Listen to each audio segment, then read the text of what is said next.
umaga, so ani kita na barangay Tagbayaon. Tikadi kita Lobo Cave. So bago kita ka Lobo Cave, maaga na kita ng Lobo Cave Farm. So may dito ba ganipa na mares kita.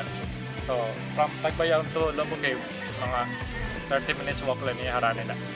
So Lobo Cave, mga 3.2 km niya kalabahang cave. So damo may makikita dito, may underground river, may the waterfall sa sulod ng cave, may mga calcite stalagmite, may the blind crab. So ini na cave, labutan Lobo Cave, may dapan niya kay Bato Igbaw, Kamanaog, so amo nato bibisitahon. Bali yan na kulot yan na adlaw, duha ka kay Bato ang kakatuon. Lobo Cave ng Kamanaog Cave.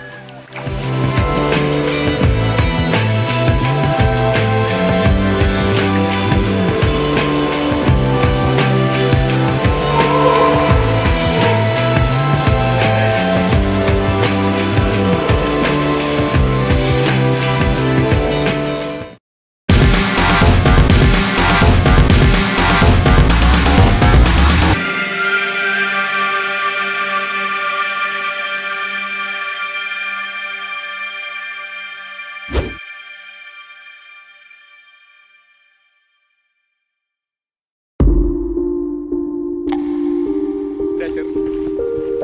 Ito nga buulan. Pwede mo nga trail. So yan mga partner, dati nakikita ko lang ito sa picture and video. Pero kami na nandito ngayon. Wow, stunning view. Ayan guys, nakikita nyo ang bayan ng Yabong. Sa kabila kabalogan na yan, sa kabila ng mga kondogan na yan. Tapos ito yung plantation ng mga pinya dito sa Tagbayaon. Nakikita nyo yung salog, may river. Pero nakunik yan.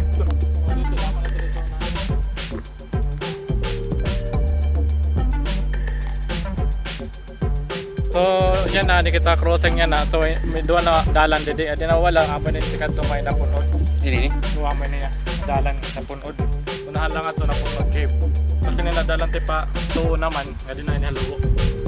So di ko harayo na punod. Magluyo lang nin sa punod ngayon Lobo Cave. ini kanan mo umana ni. Para umalaning ato mga dalan. Kasi na malusad na kita.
This is Lobo Cave Farm ni Cave Master Johnny Bonifacio. So ayan guys, itutur ko lang muna kayo dito sa Cave Farm, Lobo Cave Farm. Actually this is my first time na nakapunta dito. Dati na panood ko lang ito sa video and nakikita ko sa mga pictures. Ngayon ito na. Wow, bagan sabawan pang tiyon.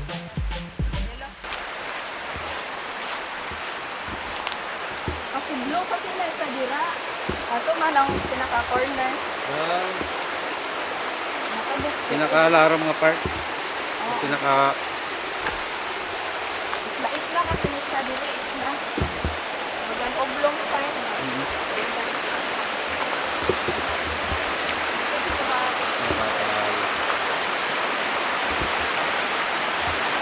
Ibig sabihin na kapag sininda tubig mga bakas pantong baha.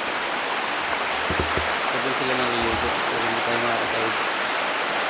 May tubig na ang alas.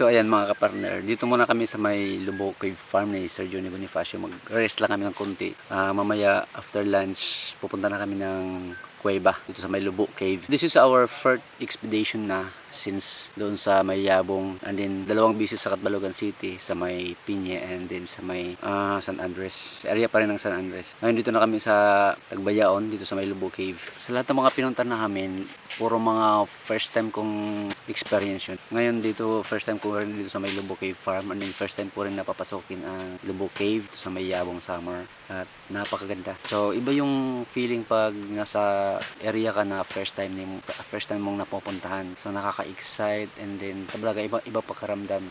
So after caving namin, babalik din kami dito, and dito na kami mag-spend overnight. So dito kami matutulog sa kubo sa may Nipahat. Let's see kung anong mangyayari later, dahil wala akong dalang billing.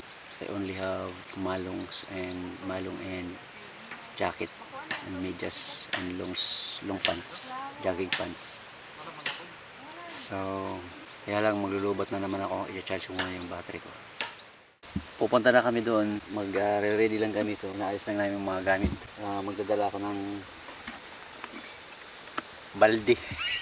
Kasi may part daw na kailangan namin mag-swim dahil may river sa loob ng kuweba. So sigara be exciting, may mga surprises sa loob na kailangan natin kunan. Yung mga gamit namin, iniwan lang namin dito sa may Nipahat.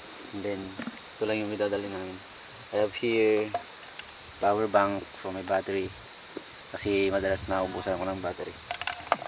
So ito yung gamit namin.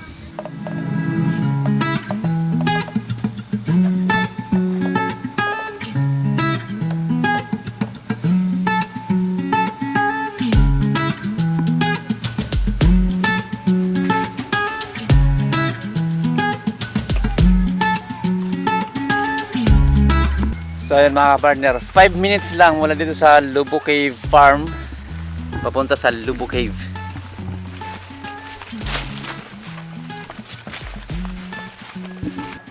Actually guys, yun na ang entrance ng Lubo Cave. Pero mahirap na pasukin dyan dahil kasi kailangan mong maglangoy. Dito kami dadaan.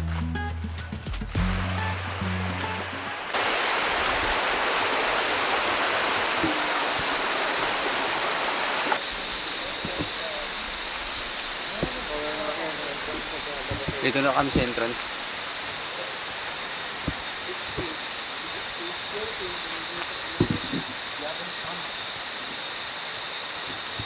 Wow.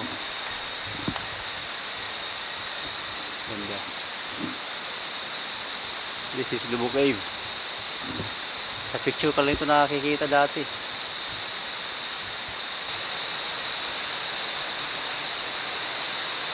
So actually, na-discover din yung maihanan mga local. Medyo na para madidadapit na harani Lubo Cave.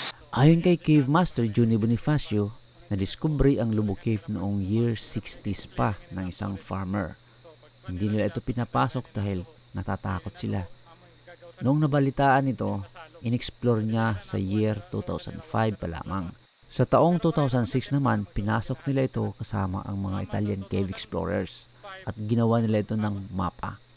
Dahil marami ang mga junctions sa loob, kaya umaabot ito ng 3.5 kilometers. Kasama na sana explore nila ang Kamanaog Cave na matatagpuan sa taas ng kuwebang ito. Dati, sa labasan ng tubig ang kanilang ginagawang entrance dahil mahirap suungin ang current ng tubig papasok. Ang dating ginagawa nilang exit ngayon ang naging entrance na.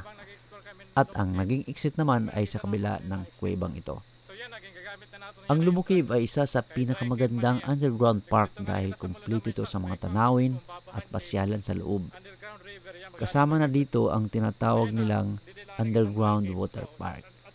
Ito ay ang crystal clear river, waterfalls, swimming pool, natural bathtub, at mayroon ding mga magagandang stalactite and stalagmite formations.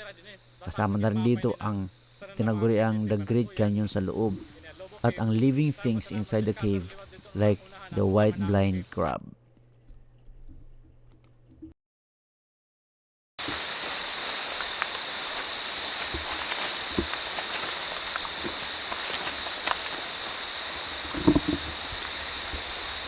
So may mga dala kaming helmet Tapos caving helmet lights, and syempre dahil may parts na may water, meron kaming life vest.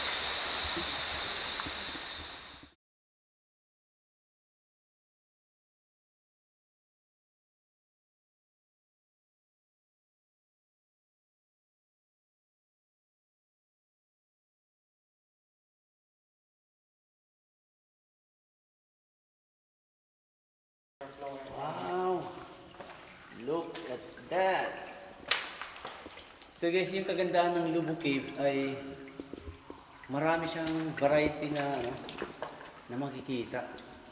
May mga rock formations, and then kasama yung water, may river. Ito, napakaganda ng water, napakalinaw. Lah! Kung kinabot nito. Kaya Jo. Ito ako sa libre. Ano, bagang linaw. Mayroong lake. Napakaganda. Tapos may nakalidaan pa to. Ano pa ito nga isda nga one gold?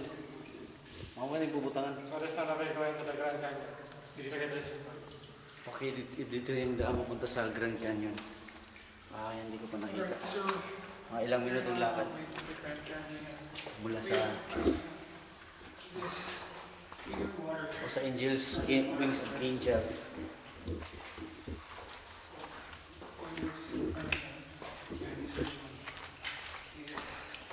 Sasaksihan na natin ang Grand Canyon dito sa Lubo Cave. Ay. Wow. What is this? What is this? A darkness. I can't really see. Totally, my light is not so good. Let's wait for Game Master. Meron siyang source ng ilaw dito sa kuweba.